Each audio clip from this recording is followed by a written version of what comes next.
Hello everyone, welcome to GGN. Today is Monday, July 23rd, 2012, and I'm Darko. My website is ggnonline.com. On YouTube, my channels are ddarko2012 and my backup's ddarko2013. Alright, so this first video, obviously I want to cover the shooting in Colorado. And you're going to see some news and stuff like that InfoWars and alternative news sites are covering.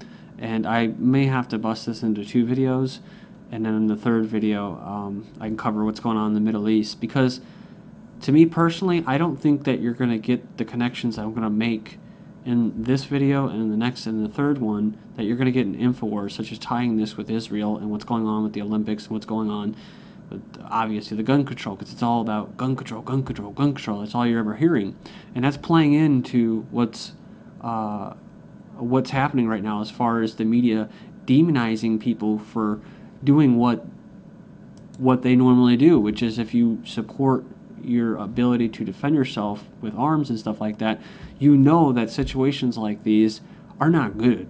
They're not good at all, because the first thing that they do is say, let's grab a gun. So that's a very obvious issue that's going on right now.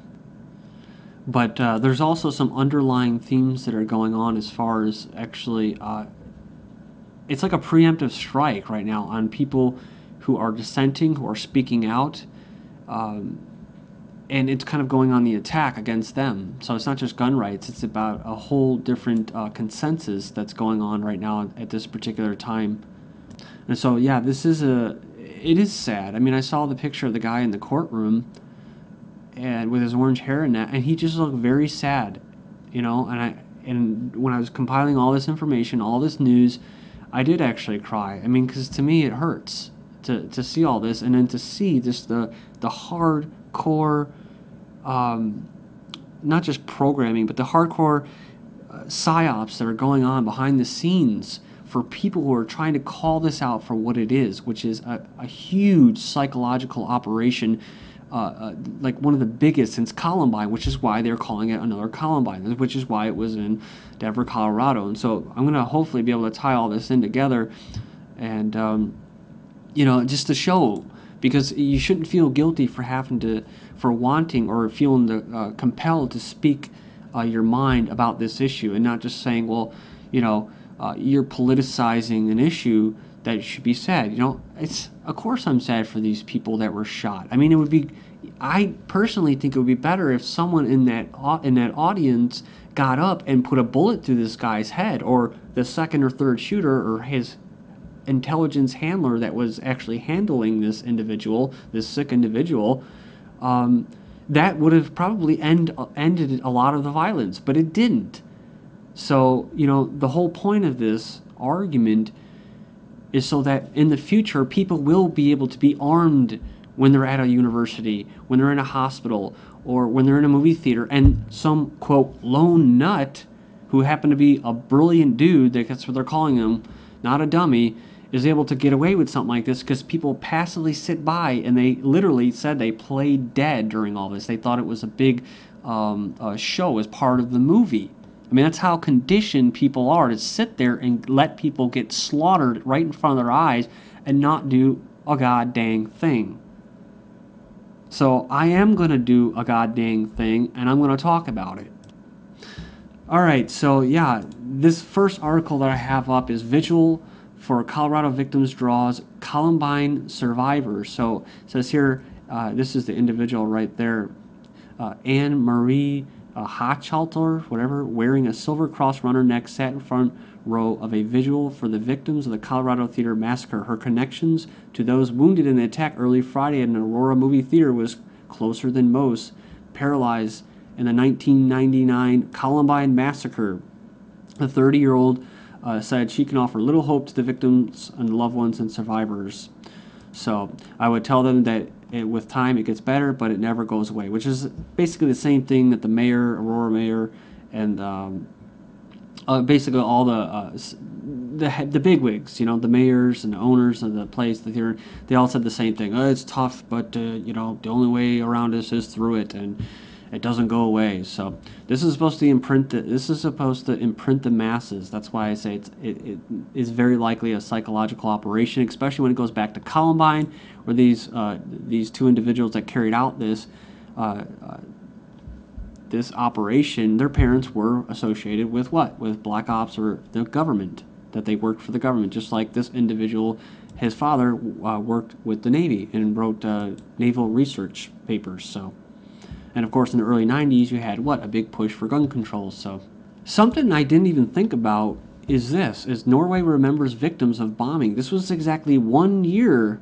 This shooting in Colorado was exactly 1 year after the last big psychological operation that was carried out in Scandinavia. It says here today, Norway paused to commemorate the 77 victims. 7 plus 7 is 14, which is the amount of victims that they that were killed in Colorado of the bomb and gun massacre that shocked the peaceful nation 1 year ago. A tragedy that Prime Minister said had brought the Norwegians together in defense of democracy and tolerance.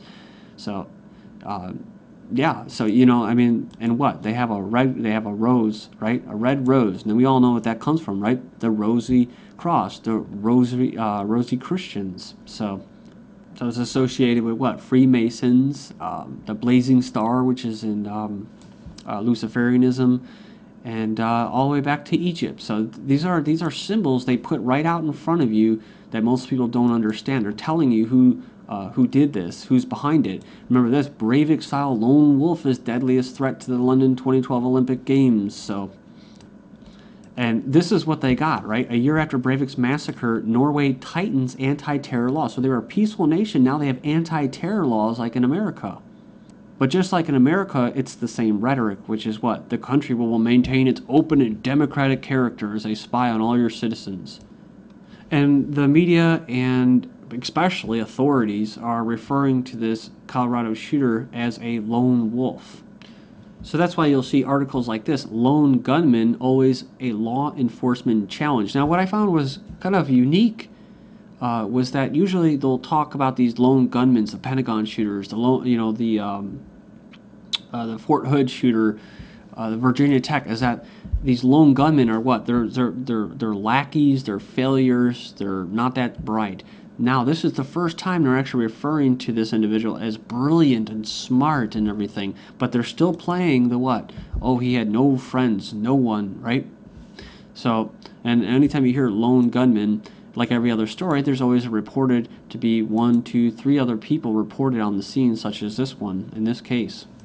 But this is for a reason. They do this for a reason, and that is because they're going to keep playing the lone gunman theory so that they can basically discriminate against any individual out there. So it said here, he's hard to pick out of a crowd. He has no criminal record. Often he hasn't told anyone about his plans.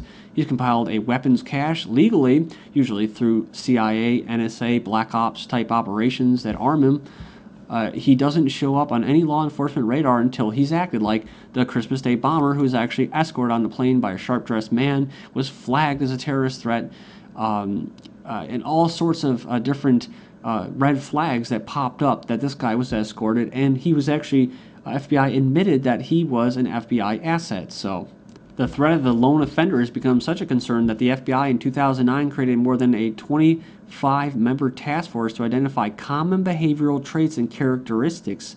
In 2012 alone, there have been 22 mass shootings, according to the Brady Campaign to Prevent Gun Violence. Yeah, so here's the kicker. He didn't appear to be part of any terrorist or criminal network. Officials say his purchases were legitimate and raised no red flags. Well, it raised red flags. All of these different types of information are coming out, raising red flags to people with a brain and some skepticism, right? But it doesn't raise any red flags to the authorities because usually they're the ones that allow it to happen. This guy was groomed. So he wasn't part of any terrorist organization. That's interesting. So, they basically go on there and it says, well, there's no quick answers. There's no way to prevent it right there, So they go, and then they go to Homeland Security, runs a nationwide "if you see something, say something" campaign, encouraging people to report suspicious activity or behavior are displayed around the country. And it says he broke no laws when purchasing weapons as he passed his required background checks, meaning that people that are patriots or people that basically at least respect the law and are good people, and know what's going on, like I said, are skeptical, these are the people that are targeting. So, ooh, you could be an individual with no criminal record, and you could be a terrorist. So let's just go ahead and assume that every single freaking person on the planet is a terrorist. So assuming that many of these, I mean, yeah, there's small cases like the Robert Stack of the IRS. There's there's a good chance that that was actually a grassroots thing, an act. But many of these are not going the grassroots. These are troubled people that are pretty much groomed to carry out these acts to achieve some kind of political end. And so you'll have propaganda pieces like this come out, gun deaths, a familiar American experience. One of the most depressing aspects of the shooting rampage at the Colorado Theater is just how familiar it all is to the American experience. So we've seen it so many times. The search for a motive for the gun control debate. In America, there's over 12 guns are illegally sold every minute and every day. Almost 300 million privately owned firearms in this country. Mayor Bloomberg and celebrities call for gun control. So it says here, Mayor Bloomberg said, soothing words are nice, but maybe it's time the two people who want to be president of the United States stand up and tell us what they're going to do about it, because this is obviously a problem across the country. Pierce Morgan says Colorado shooter Holmes bought all 4 of his guns legally at Gander Mountain. I remember seeing an article about that in Bass Pro Shops. Still the wrong time to debate gun control? Maybe we better debate. Bat Midler says, gun control anyone? And this guy, Corey Montia, says, such a senseless tragedy. When are we going to reconsider the role of guns in society? How many more times does this have to happen? So they want the police, the biggest gang of thugs on the planet, to have guns so that they can be further enslaved. But they don't want individual slaves having guns as well. I mean, you're talking about naive people here. These are dangerous people. This is like the Matrix. These are dangerous people. It says here, Estelle, guns are not it. Prayers for the people affected by craziness in Colorado. And Rupert Murdoch tweets support for gun control. That's right. We have to do something about gun controls. Police license okay for hunting rifle or pistol for anyone without crime or psycho record. No more. And they play the whole left-right illusion of saying, oh, and it's kind of surprising because traditionally he's a pro-gun viewpoint, thinking that because he's, Fox, that he's conservative. Well, it's not. Salman Rushdie sparks furor with Colorado shooting tweets. That's right. He goes on there and he says, the right to bear arms is the real bane of America. Bane was the villain in the Batman movie. New Jersey senator ready to reintroduce gun control bill. That's right. Frank Lautenberg of New Jersey said he plans to reintroduce a bill that would curtail the ability of a shooter to fire at length without reloading. Then you have gun control supporters seek reboot after political inaction. So then we have Obama seeks U.S. Congressional ratification of UN Global Gun Control Treaty. That's right. It's called the Small Arms Treaty. It's actually going to be supposed to get signed July 27th, which is, like I've said before, is not just the opening of the Olympics, but it's also what? The anniversary, the commemoration of the fall of the Temple of Jerusalem.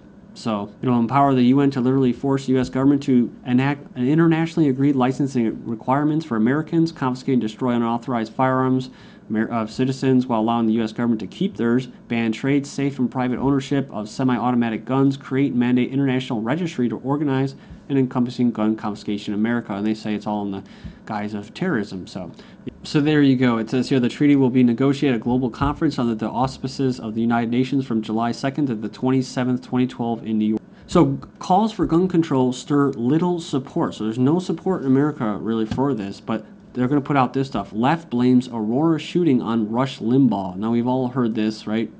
And Rush Limbaugh is a neocon. He could be a globalist, but it is kind of ironic that he said that the day before it happened. Then you have Alex Jones on the 27th saying, what, we're being brainwashed by Batman. But who headed up the campaign to dress up as the Joker? Who went on a tirade on, basically his own little broadcast? It was Alex Jones. His corrupt Australian 9/11 truth movement. So, I don't know what's going on here, but I think this was a part of it to bring down the, quote, truth movement as well. And they're saying these shootings are becoming a politicized American tragedy. Well, how are we forced to handle social issues? Through politics. It says here, former Homeland Security head says heated political rhetoric threatens public safety. In other words, if you're for your rights to bear arms. But Obama didn't visit his city when they had the same amount of people slaughtered. But that's because there's a political agenda. Thank you.